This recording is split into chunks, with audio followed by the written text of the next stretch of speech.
बिस्मिल्लाहिर्रहमानिर्रहीम। अस्सलामुअलैकुम वरहमतुल्लाहि वबरकातुहू। Welcome to my channel Fauzia food creation. आज मैं आपके साथ पेशावर और कोयटा की मशहूर ट्रेडिशनल मटन रोस्ट या नमकीन गोश्त की रेसिपी शेयर कर रही हूँ, जो कि बहुत कम स्पाइसेस और बहुत ही कम मसालों और बगैर घी या ऑयल के तैयार किया जाता है। तो हमारे यहाँ जो नमकीन गोश्त तैयार किया जाता है तो वो थोड़ा सा डिफरेंट होता है, लेकिन ये रोस्ट बगैर पानी के बगैर ऑयल इसी की अपनी ही चर्बी में तैयार किया जाता है।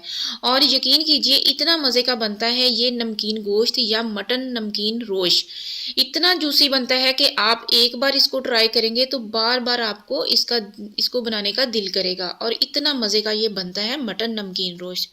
तो चलिए जल्दी से इस मज़ेदार सी रेसिपी को बनाना शुरू करते हैं। बिस्मिल्लाहिर्रहमानिर्रहीम। तो यहाँ पर मैंने ले लिया है 2 किलो मटन। तो यहाँ पर जो मैंने मटन लिया है, बकरे का गोश्त लिया है, वो है छोटे पीसीज में, इसकी छोटी बोटियाँ हैं। लेकिन जो कि पेशावर में कोयटा में बनाया जाता है नमकीन गोश्त, तो वो उसके मटन के बड़े बड़े पीसीज से बनाया जाता है। वो बीफ से भी बनाया जाता है और मटन से भी बनाया जाता है। तो ये आपकी अपनी चॉइस है कि आप मटन से भी इसको बना सकते हैं और बीफ से भी इसको बना सकते हैं। लेकिन यहाँ पर मैंने इसकी छोटी पीसीज लिए हैं, आप इसके बड़े पीसीज भी ले सकते हैं। अब इसके अंदर हमने जो चीज़ें डालनी है उसमें तकरीबन 4-5 मैंने सब्ज़ मिर्चें ली हैं, 3 टमाटर लिए हैं साबुत, और 2 छोटे छोटे प्याज लिए हैं, 2 अदरक के पीसीज हैं और 1 लेमन है जिसको मैंने कट कर लिया है। तो जो नमकीन रोस्ट बनाया जाता है इसमें सारी चीज़ें जो हैं वो साबुत ही डाली जाती हैं। तो यहाँ पर मैंने लहसुन लिया है, ये भी इसके ऐसे ही साबुत पीसीज लिए हैं। और यहाँ पर मैंने आलू लिए हैं 4 अदद छोटे साइज़ के, इसको मैंने छील लिया है। तो आप इसको छीले बगैर धो के वैसे भी आलूओं को रख सकते हैं इसके अंदर। तो सबसे पहले हमने यहाँ पर एक बर्तन ले लेना है, एक पतीली ले लेनी है। तो मैं पतीले के अंदर यहाँ पर नमकीन गोश्त जो है वो बना रही हूँ। लेकिन जो कोयटा में पेशावर में बनाया जाता है वो उसको जो कच्ची हांडियाँ और कच्चे बड़े बड़े जो उनके पास पतीले टाइप के होते हैं, बर्तन होते हैं, उनमें बनाया जाता है। तो यहाँ पर लेकिन मेरे पास वो कच्ची हांडी जो है वो अवेलेबल नहीं थी, तो मैंने यहाँ पर इसको पतीले के अंदर किचन में बना रही हूँ। तो और कोयटा में जो बनाई जाती है वो कोयलों पे बनाई जाती है, लेकिन यहाँ पर हम इसको किचन में गैस के ऊपर चूल्हे पे बनाएंगे। तो इस तरीके से आपने सबसे पहले नीचे जो है वो आलू जो है हमने लिए वो सेट कर देने हैं। उसके नीचे आपने चर्बी रख देनी है, फिर उसके ऊपर आपने गोश्त को की तह लगा देनी है। फिर उसके ऊपर आपने इस तरीके से सारे जो हमने साबुत चीज़ें ली हैं, प्याज, सब्ज़ मिर्चें, लहसुन और यहाँ पर अदरक के पीसेस लिए हैं, टमाटर लिए हैं, ये हमने ऐसे ही इसके अंदर साबुत शामिल करनी है और इसके ऊपर ऐसे ही हमने सेट कर देने हैं। और इसके ऊपर सिर्फ मैंने यहाँ पर तकरीबन थोड़ी सी मैंने यहाँ पर काली मिर्च ली है, वो भी साबुत ली है, वो हमने इसमें ऐसे ही शामिल कर देने हैं। तो इसको भी हमने पीस के नहीं डालना, क्योंकि नमकीन रोस्ट जो स्पेशल कोयटा में पेशावर में बनाया जाता है वो इसी तरीके से बनाया जाता है। उसमें कोई भी चीज़ जो है वो ग्राइंड करके या कट करके नहीं इसमें ऐड की जाती। तो इसमें बस नमक भी बहुत कम मिकदार में डाला जाता है कि जो नमक का जो जायका है ना, को जो गोश्त है वो बहुत ज़्यादा सॉल्टी ना हो जाए, बस थोड़ा सा इसमें नमक डालना होता है।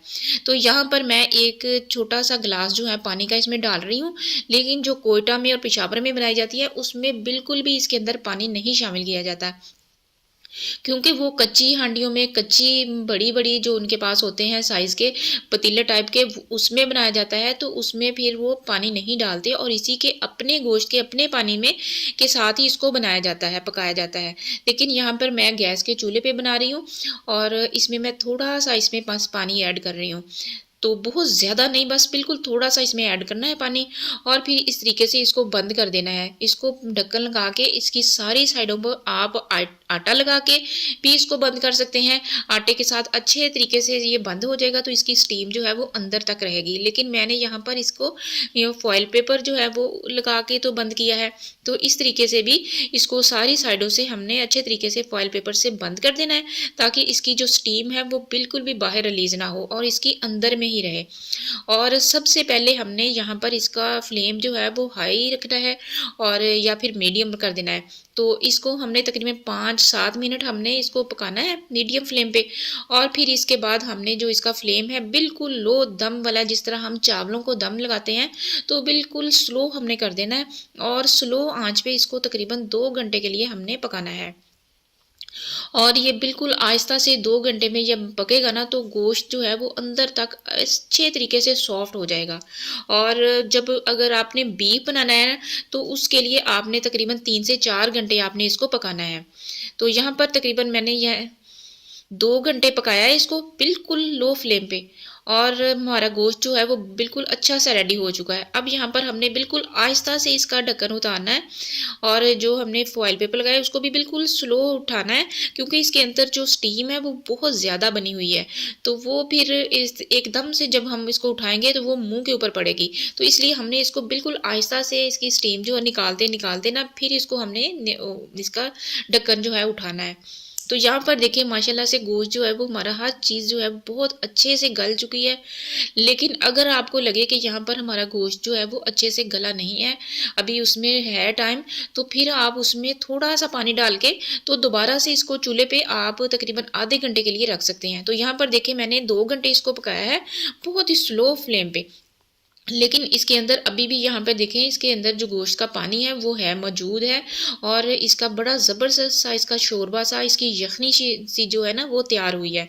और गोश्त जो है वो हमारा इतना शानदार इतना ज़बरदस्त बनकर रेडी हुआ है, और बिल्कुल ही मक्खन की तरह सॉफ्ट है।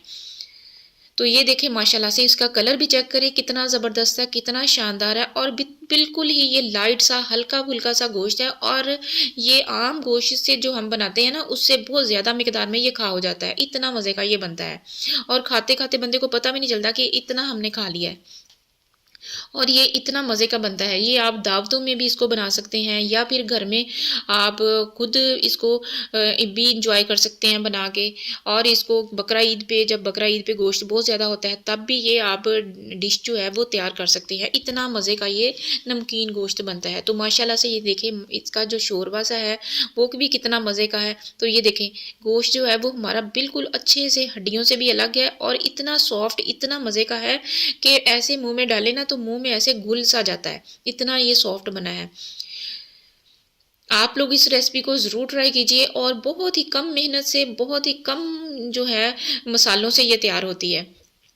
तो बहुत ही इजी रेसिपी है, आप लोग इसको ना ज़रूर ट्राई कीजिएगा, और इंशाल्लाह आप जब इसको ट्राई करेंगे ना तो आप इसको बार बार आप बनाएंगे, इतनी मज़े की ये बनती है नमकीन रोस्ट की रेसिपी। तो ये देखें माशाल्लाह एक एक पीसेस जो है ना इसका वो बहुत ही शानदार है, बहुत ही सॉफ्ट है, बहुत ही मज़े का है, बहुत ही जूसी है।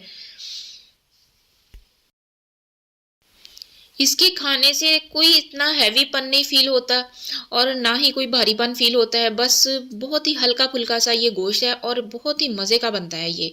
तो आप इसको किसी भी चटनी के साथ, केचप के साथ, दही की चटनी के साथ, ये तंदूर की रोटी के साथ, नान के साथ, किसी भी चीज़ के साथ आप इसको सर्व कर सकते हैं। बहुत ही मज़े का बहुत ही टेस्टी लगता है ये नमकीन रोश।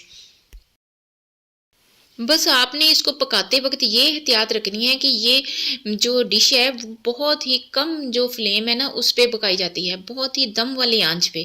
तो अगर आपने फ्लेम को ज़्यादा कर दिया तो गोश्त जो है वो हमारा नीचे से जल जाएगा, क्योंकि इसमें पानी ऐड नहीं होता, और इसी के अपने गोश्त के पानी से ये पकता है।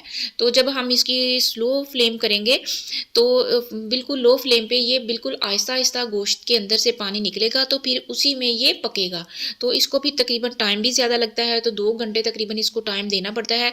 तो 2 घंटों में अगर हम फ्लेम को बिल्कुल लो रखेंगे तो तभी जो है वो गोश्त हमारा पकेगा सही, अदरवाइज़ अगर हमारा फ्लेम ज़्यादा हो गया तो गोश्त जो है वो नीचे से जल जाएगा। तो इस बात का आपने ख़ास तौर पे ख़्याल रखना है, और नमक की मिकदार भी आपने इसमें कम रखनी है, क्योंकि अगर आपने थोड़ा सा नमक ज़्यादा हो गया तो तब भी इसका टेस्ट जो है वो इतना अच्छा नहीं बनेगा। इसलिए नमक की मिकदार भी कम रखनी है, और जो भी हमने स्पाइसेस कुछ भी डालना है इसमें सिर्फ काली मिर्च डालनी है, वो भी साबुत डालनी है। इसके अलावा हमने कोई चीज़ें नहीं डालनी, और जो भी चीज़ें आपने डालनी है इसमें वो साबुत ही डालनी है। और इसके अंदर जो आलू हम डालते हैं यकीन कीजिए वो उसका इतना मज़े का इतना टेस्ट बनता है कि आप उसको खाते ही रह जाएंगे, इतना टेस्टी बनता है।